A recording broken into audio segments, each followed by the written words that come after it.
A veces yo oigo a alguien o escuchar la noticia de que alguien cayó o alguien falló y dicen así, pero ¿cómo fue capaz de hacer eso?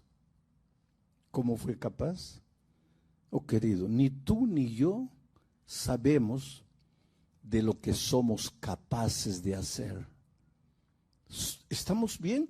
Solo por la gracia redentora de Jesucristo. Hasta aquí hemos caminado bien porque el brazo poderoso del Señor Jesús nos ha conservado, no porque hay algún mérito en nosotros. ¿Acaso las grandes victorias de David fueron por él?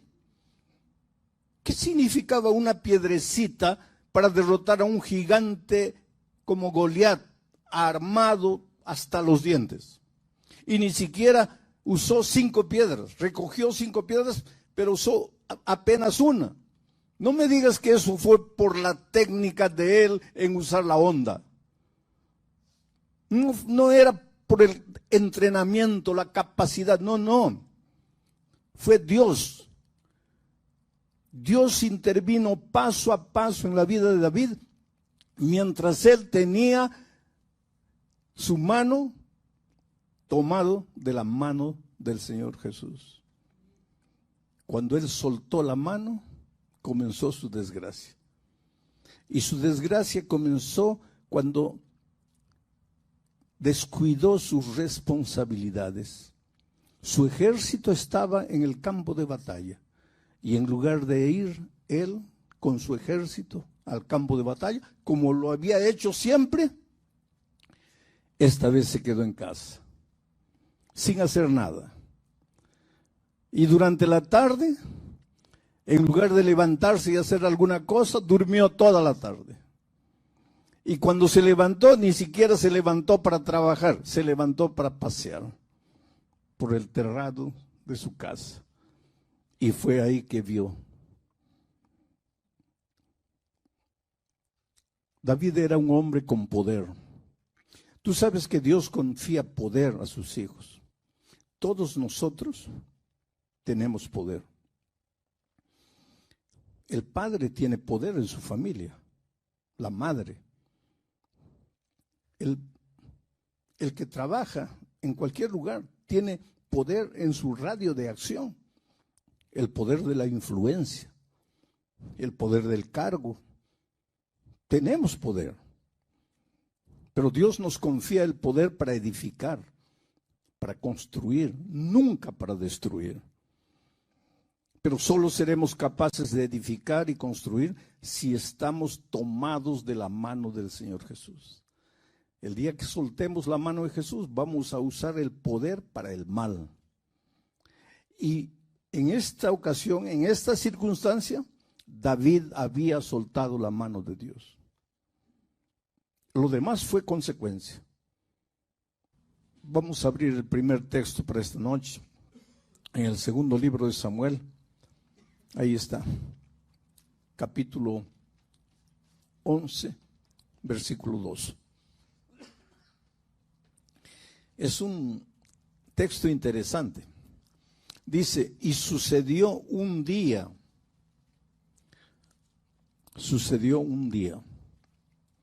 al caer la tarde, que se levantó David de su lecho. Mi pregunta es, generalmente vamos al lecho en la noche. ¿Qué hacía el rey bendito durmiendo en la tarde?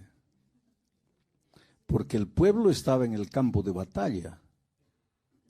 Y en ese tiempo el rey iba al frente de su pueblo. Y mientras el pueblo estaba en el campo de batalla, ¿qué hacía el bendito rey durmiendo? La mente desocupada es el taller del diablo. Dice que cuando el diablo a veces, esto no dice la Biblia, es una historia, ¿no? Dice que el diablo a veces dice, bueno, ya estoy cansado de tentar a la gente, de destruir la vida, no los voy a tentar más.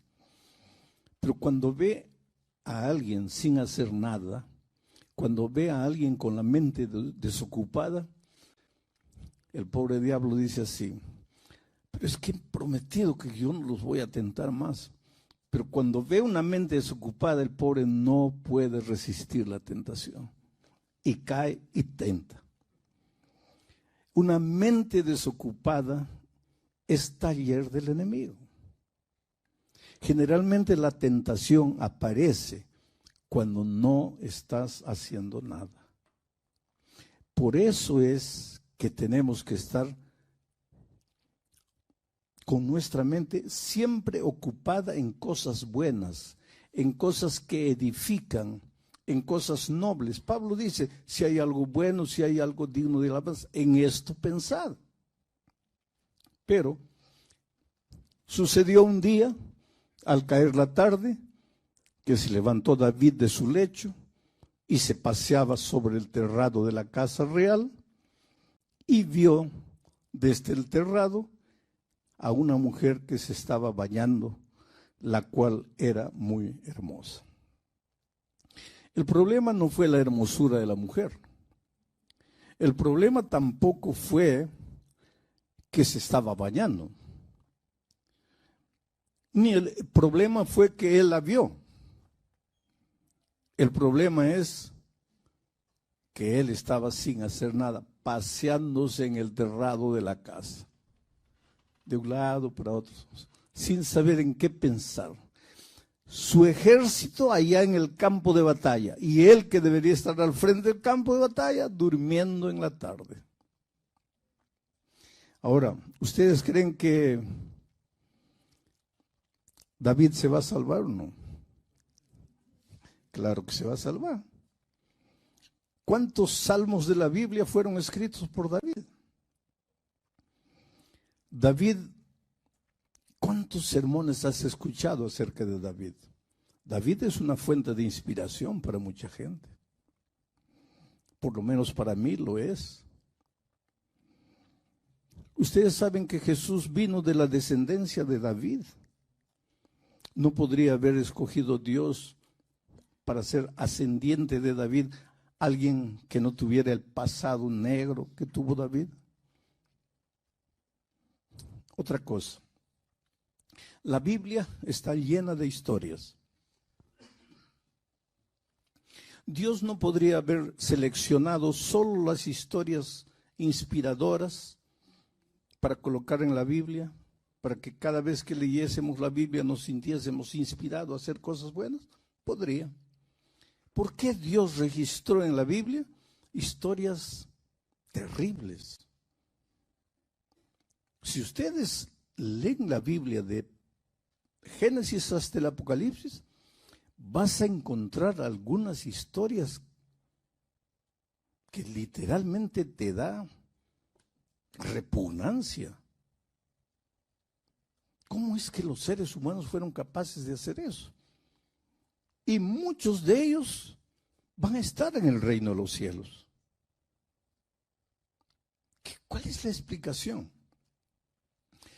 ¿Cuál es la explicación para que un hombre de Dios como David, porque ustedes saben que de jovencito David era un niño consagrado a Dios? Hoy día a los niños en la iglesia no les contamos historias de David, que era un pastorcillo, que cuando venían los leones, él en el nombre de Dios enfrentaba a los osos y a los leones, y cuando tenía más o menos 16 años se enfrentó a un gigante Goliat, y con solo una piedrecita lo derrotó. ¿No contamos historias maravillosas? ¿Acaso cuando Samuel visitó a Isaí, el padre de David, y le dijo: Dios me ha mostrado que entre tus hijos está el futuro rey de Israel? Entonces Isaí dijo: seguramente es este. No, ese no es. Entonces debe ser este otro. No, ese tampoco. Entonces este. No, este. Y fueron desfilando todos los hijos de Isaí y Samuel decía: no, ninguna de esos. Y entonces Isaí preguntó: pues, ¿y entonces quién? Ya no tengo más. ¿Cómo no tienes más? Dios me ha mostrado que un hijo tuyo va a ser el rey. Tienes que tener un hijo más. Sí, tengo un debilucho, flaquito ahí pastando ovejas. Pero ese no, pues ese no va a ser rey nunca. Llámalo. Y lo trajeron. Y cuando Samuel lo vio, dijo, este es el hombre. Ahí nace ese versículo que dice que Dios no ve lo que está delante de sus ojos, como los hombres. Cuando vamos a escoger a alguien, le vemos al más pintoso, al más hermoso, al más bonito, al más inteligente, al más apuesto. Pero Dios no ve así. Cuando Dios ve, ve el corazón. Y David fue llamado el hombre conforme al corazón de Dios. Fue un hombre extraordinario. Fue nombrado rey de Israel. Pero cayó y cayó estrepitosamente. Lección número 1. El hecho de que hoy estamos bien con Dios no significa que mañana también estaremos. No existe una vez salvo, para siempre salvo. No existe. Existe una vez salvo, cada día salvo, cada hora salvo, cada minuto salvo, cada segundo salvo. No es porque Dios me ha usado durante 40 años que me va a seguir usando. Mañana puedo tener una caída estrepitosa, porque basta soltar el brazo poderoso de Dios y no somos nada en la vida. A veces yo oigo a alguien mirar o escuchar la noticia de que alguien cayó o alguien falló y dicen así, pero ¿cómo fue capaz de hacer eso? ¿Cómo fue capaz? Oh querido, ni tú ni yo sabemos de lo que somos capaces de hacer. ¿Estamos bien? Solo por la gracia redentora de Jesucristo. Hasta aquí hemos caminado bien porque el brazo poderoso del Señor Jesús nos ha conservado, no porque hay algún mérito en nosotros. ¿Acaso las grandes victorias de David fueron por él?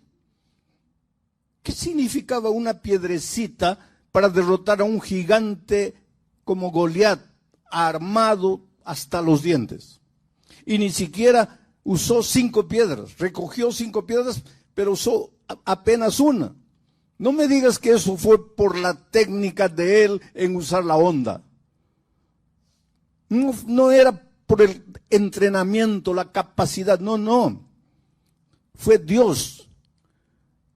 Dios intervino paso a paso en la vida de David, mientras él tenía su mano tomado de la mano del Señor Jesús.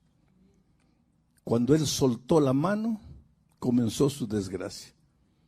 Y su desgracia comenzó cuando descuidó sus responsabilidades. Su ejército estaba en el campo de batalla. Y en lugar de ir él con su ejército al campo de batalla, como lo había hecho siempre, esta vez se quedó en casa, sin hacer nada. Y durante la tarde, en lugar de levantarse y hacer alguna cosa, durmió toda la tarde. Y cuando se levantó, ni siquiera se levantó para trabajar, se levantó para pasear por el terrado de su casa. Y fue ahí que vio. David era un hombre con poder. Tú sabes que Dios confía poder a sus hijos. Todos nosotros tenemos poder. El padre tiene poder en su familia, la madre. El que trabaja en cualquier lugar tiene poder en su radio de acción. El poder de la influencia, el poder del cargo. Tenemos poder. Pero Dios nos confía el poder para edificar, para construir, nunca para destruir. Pero solo seremos capaces de edificar y construir si estamos tomados de la mano del Señor Jesús. El día que soltemos la mano de Jesús, vamos a usar el poder para el mal. Y en esta ocasión, en esta circunstancia, David había soltado la mano de Dios. Lo demás fue consecuencia.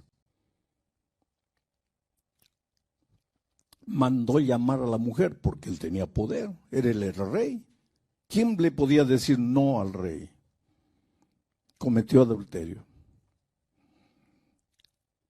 Unos días después la mujer llega, manda un emisario y le dice: rey, estamos en un problema terrible porque estoy embarazada.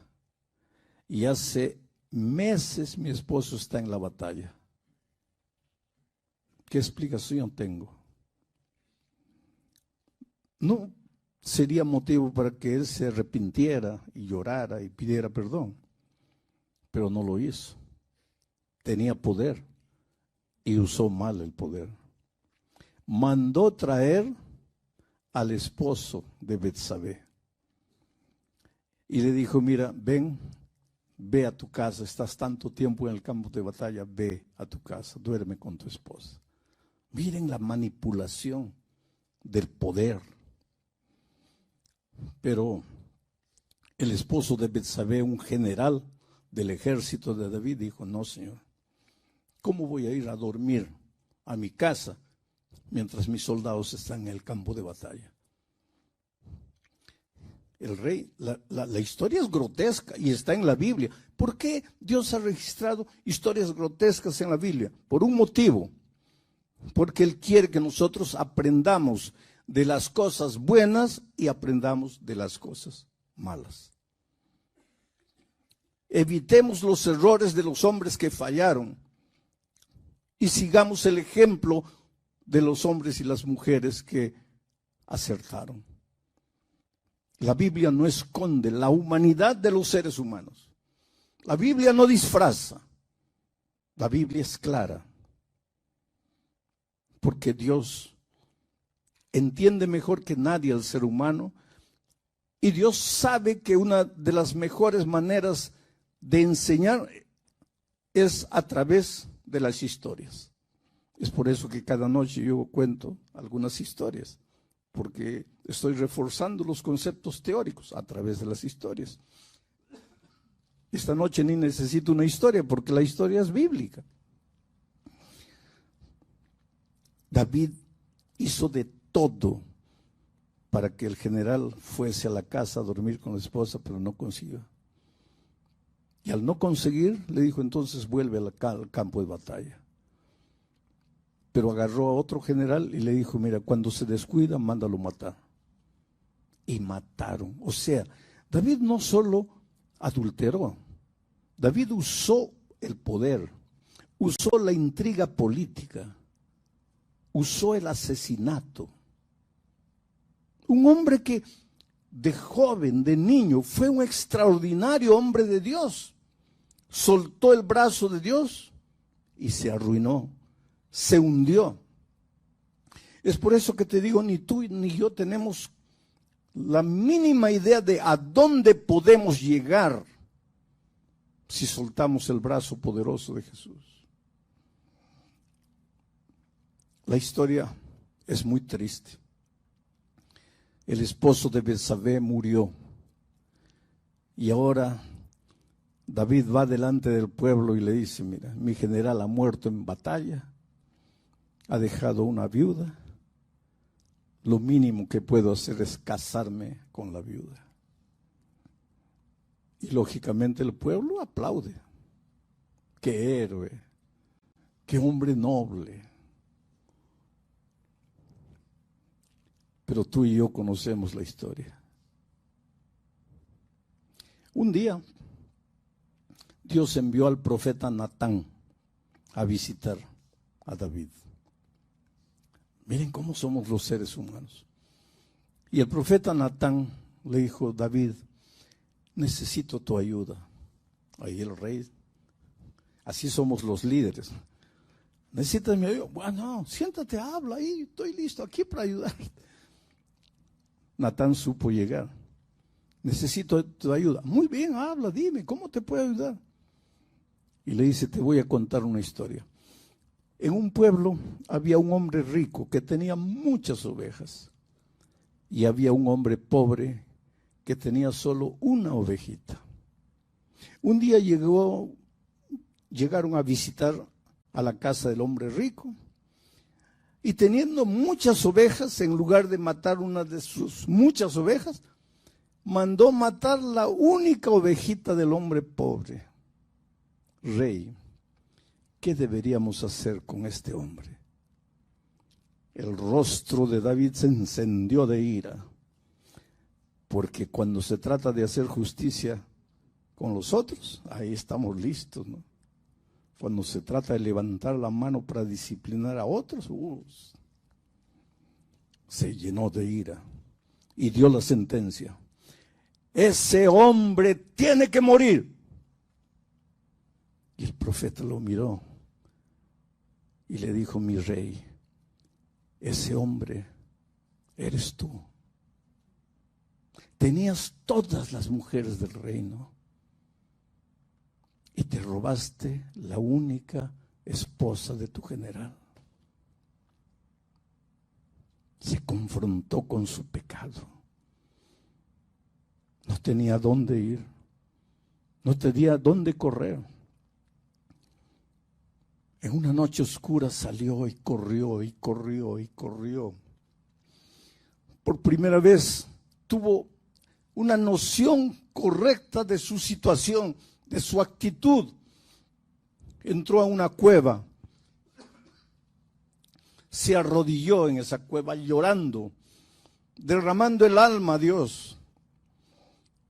Ahí escribió el Salmo 51.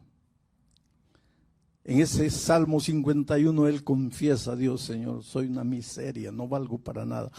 Pero de ese Salmo voy a tomar un versículo que es encima del cual voy a trabajar esta noche. Salmo 51, versículo 5. Miren lo que él dice, arrodillado, clamando a Dios. He aquí, Señor, en maldad he sido formado, y en pecado me concibió mi madre. Ahora, si tú solo lees el versículo y no lees el contexto, vas a pensar que el sexo es pecado.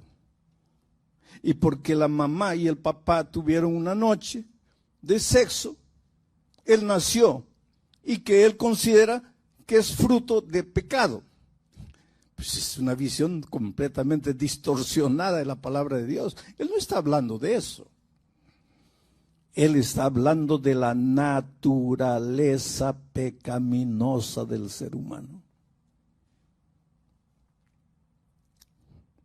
¿Qué es naturaleza pecaminosa? Te voy a explicar. Cuando nosotros fuimos creados, cuando Adán y Eva fueron creados, ellos fueron creados con naturaleza perfecta. ¿Qué es naturaleza perfecta? Es la inclinación, es la tendencia a hacer el bien.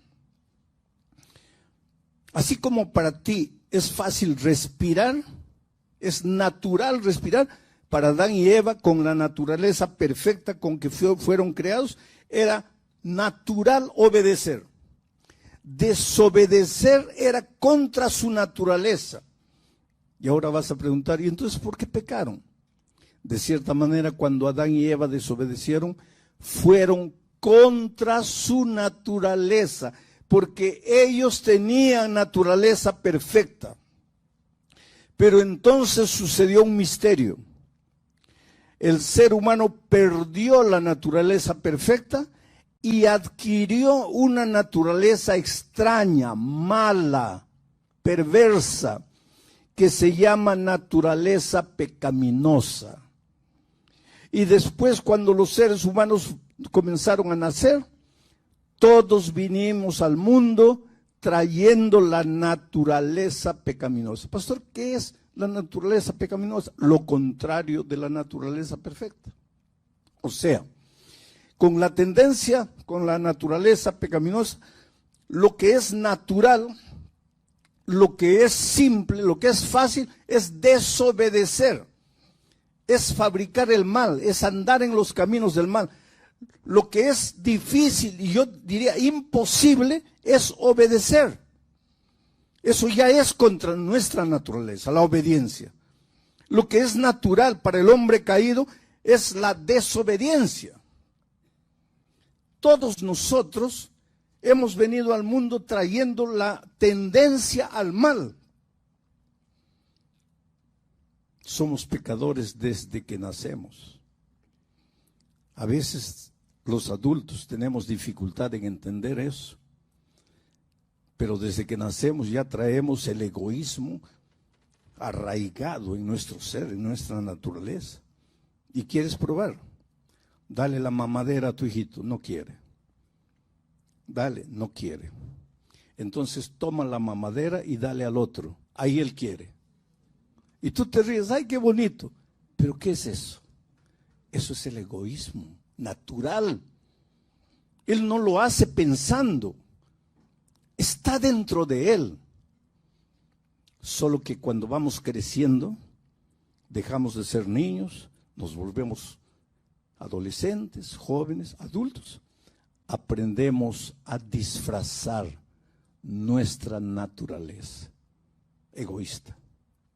Un ejemplo, coloca 5 pedazos de torta en la mesa, de pastel, y coloca 6 pedazos de pastel y coloca 5 niños. Cada uno va a agarrar lo más rápido que pueda un pedazo y sobra un pedazo. Pero observa, todos van a comer lo más rápido que puedan para agarrar el pedazo que está sobrando. Porque son egoístas explícitos. No disfrazan. El niño no disfraza. Pero a medida que vamos creciendo, coloca 6 pedazos de pastel en la mesa y 5 adultos. Cada uno agarra su pedazo y come con mucha delicadeza. Y sobra un pedazo. Los 5 se mueren de ganas de agarrar el pedazo. Pero se miran. Por favor. No, tú, por favor. No, tú. No, tú. Pero en el fondo del corazón, inconscientemente lo que están diciendo es, ¿cómo podrían desaparecer estos 4 para comérmelo yo? Pero es que aprendimos a disfrazar. Ahora, no es porque somos perversos conscientemente, eso está en nuestra naturaleza. Solo que hemos aprendido a disfrazar. Eso es lo que David dijo cuando he sido formado en maldad.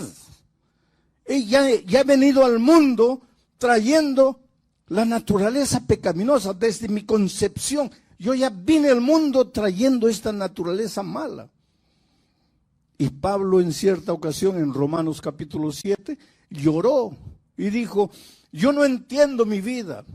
Yo sé todo lo que Dios quiere de mí, lo que Dios espera de mí.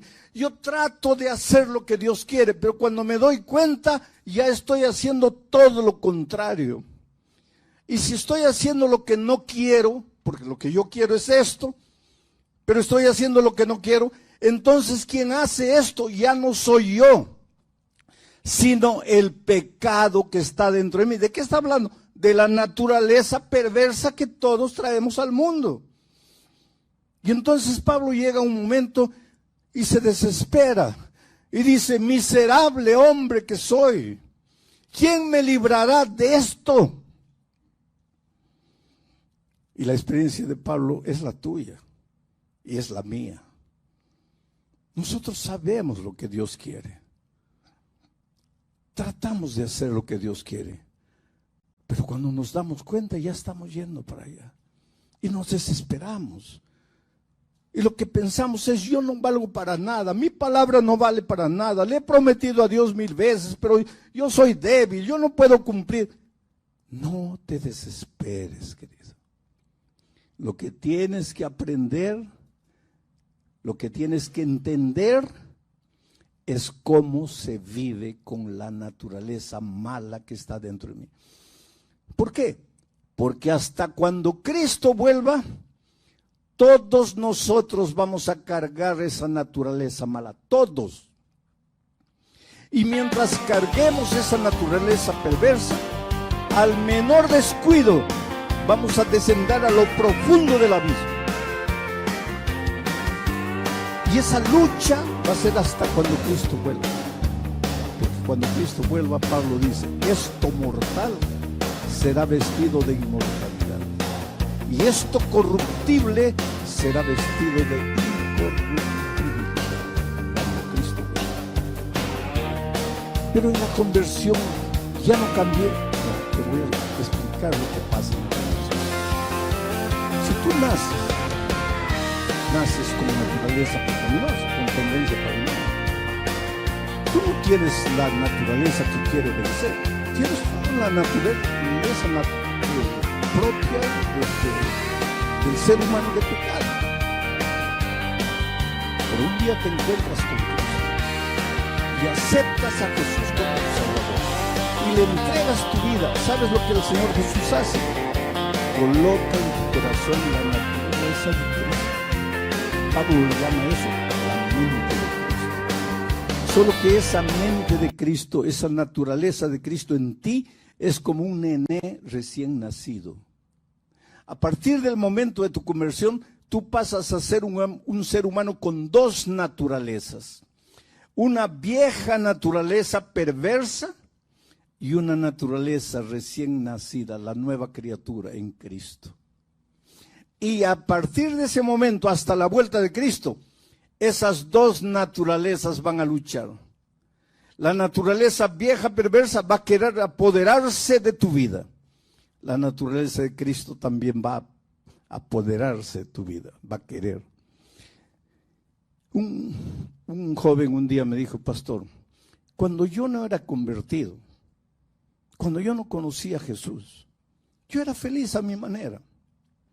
Hacía cosas malas y todo, pero era feliz. Me dominaba, me controlaba, pero era feliz. No tenía lucha. Ahora, desde que conocí a Jesús, mi vida es una lucha. ¿Por qué? Porque antes de conocer a Jesús no había lucha en tu vida. Porque antes solo tenías una naturaleza. ¿Con quién iba a pelear esa naturaleza? Entonces no había lucha en tu vida. ¿Y por qué después que conoces a Jesús pasas a experimentar la lucha? Porque ahora tienes la naturaleza de Cristo y tienes la otra naturaleza perversa. Y esas dos van a pelear una contra la otra. Y mira lo que Pablo dice, lo explica de una manera muy interesante. Romanos, por favor. No seas vencido por lo malo, por la naturaleza mala, sino vence con el bien la naturaleza de Cristo, el mal. Vence con el bien el mal. Esto es interesante. Te voy a hacer la última ilustración de la noche. Mira, vamos a decir que tenemos dos tigres en una lucha a muerte. Pero ahora tú separas los tigres, lo colocas uno aquí y a otro aquí. A este le das comida día y noche, lo alimentas día y noche, día y noche. Y el tipo está robusto, fuerte, lleno de vida. A este pobrecito no le das comida. De vez en cuando te acuerdas un poquito de comida. Pasan 2, 3 días, otro poquito de comida. El pobre está todo famélico, está todo debilucho, hueso y pellejo, mientras este otro está todo robusto. Ahí los sacas y los colocas en el campo de batalla. ¿Cuál de ellos va a vencer? Pues este pobrecito no le da ni para un zarpazo, este lo va a derrotar, porque este está mejor alimentado. Tú tienes que recordarte que a partir del momento de tu conversión, tú tienes dos tigres dentro de ti. ¿Y quién va a vencer? El que fuere mejor alimentado. No entiendo, pastor, te explico. ¿Cómo se alimentan las naturalezas? Por los 5 sentidos. Lo que ves, lo que oyes, lo que hueles, lo que comes, lo que tocas. Todo lo que entra principalmente por los ojos y por los oídos es alimento o para una o para otra, o para una o para otra. Tú te vas a dar cuenta que al fin de la semana te vas a sentir espiritualmente fuerte. Vas a ver, ya estás comenzando. ¿Por qué? Porque todas las noches estás la naturaleza cristiana que hay en ti está recibiendo una superdosis de vitamina espiritual. Pero después de la semana ya no estudias la Biblia, ya te descuidas, ya no oras, ya no conversas con Dios, estás metido en las redes, viendo cualquier tontería o en la televisión, alimentando tu cabeza. Ahí la otra, la mala, queda gorda, robusta, la naturaleza de Cristo. Entonces, la única manera de permanecer en Cristo es deja de alimentar a la naturaleza mala y alimenta a la naturaleza de Cristo. Entonces ella va a vencer. Pero querido, hasta que Cristo venga, tu vida y la mía va a ser una permanente lucha. Y en esa lucha muchas veces, como David, vas a fallar. Pero el hecho de que falles no quiere decir que estás perdido. Yo digo siempre, ojalá nunca caigas, que siempre alimentes la naturaleza de Cristo, que siempre tomes el brazo poderoso de Cristo y nunca caigas. Quiera Dios que nunca caigas. Pero si por un día, por algún motivo, caíste, levántate y continúa. Pero ¿y si me caigo de nuevo? Levántate de nuevo y continúa. Pero ¿y si me caigo 50 veces? 50 veces levántate y continúa. Por eso Pablo dice, hermanos, yo todavía no lo he alcanzado, pero una cosa hago, miro al blanco, me olvido de lo que queda para atrás y prosigo al blanco. Esa palabra proseguir en griego es lambanó. ¿Qué quiere decir lambanó? Quiere decir, caminas, sudando, ahí está la cumbre, y ya faltan 50 metros, 40 metros, y ya no puedes, te duelen los pies, estás cansado. Llegas, y cuando llegas a la cumbre, ya quieres respirar así hondo y decir, gracias a Dios llegué. Y ahí descubres que hay otra cumbre más adelante. Y ahora lambanas, prosigues. Y cuando estás llegando, descubres que hay otra cumbre más alta. Proseguir no es seguir. Proseguir es seguir a pesar de tus errores, a pesar de tus caídas, a pesar de tus fallas. Levántate y continúa la caminata. El diablo es astuto. Cada vez que caes, él va a venir y te va a hablar aquí. ¿Estás viendo? Es una tontería. Tú no puedes, tú eres débil. Eres un hipócrita. Vas a la iglesia y durante la semana sigues haciendo tonterías. No, vete de aquí. Esto todo es mentira, esto no funciona. No le hagas caso. Tú levántate. 1.000.000 de veces, levántate. Escucha la noticia que te voy a dar, y es bíblica. En el cielo habrán dos tipos de personas. Gente como Enoc. De Enoc no encontramos algo malo que él haya hecho en la vida. Vivió una vida de dependencia permanente con Dios. Lo encontraremos en el cielo. Pero la gran noticia es que en el cielo también estará David, con todo su pasado, con toda su miseria.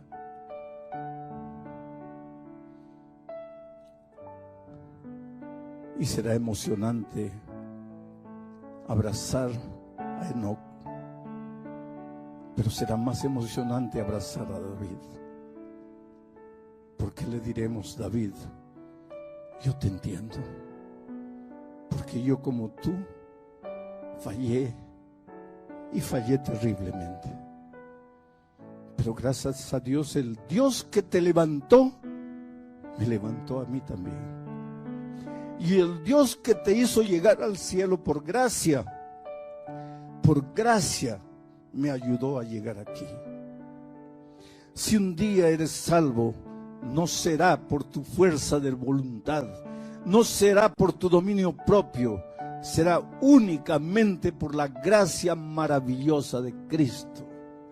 Es por eso que por los siglos y por la eternidad no nos cansaremos de alabar el nombre del Señor Jesucristo. Él es el principio, Él es el medio y es el fin de la vida cristiana. Sin Cristo no hay cristianismo. No te atrevas a llamar cristianismo cuando sacas a Cristo de tu experiencia. Eso es mero moralismo. Cristianismo no es moralismo. Cristianismo es dependencia permanente del Señor Jesucristo. Dice que a veces en la noche, después de haber caído, nos arrodillamos y ni siquiera tenemos el valor de levantar los ojos al cielo. Simplemente nos agachamos y decimos: Señor, aquí estoy otra vez para confesarte el mismo pecado. Y Jesús te dice: ¿por qué otra vez, hijo? Si es la primera vez que te estoy oyendo. Porque cuando Dios perdona, se olvida, y se olvida para siempre. Cada día es un nuevo día. Cada entrega es una nueva entrega. Es por eso que esta noche voy a pedirle a Claudia y a Daniel que vengan a cantar, porque mientras ellos dos cantan, yo quiero que todos nosotros nos reconsagremos a Dios. Yo soy el primero. Quiero entregarle una vez más mi vida a Dios. Quiero depender de Dios y depender de su gracia. Quiero que mi predicación no sea fruto de mi cabeza y de mi boca, sino que nazca en mi corazón. Quiero que Dios me use como un instrumento, a pesar de lo que soy. Si tú quieres hacer lo mismo, levántate ahí. Esta es una invitación para toda la iglesia.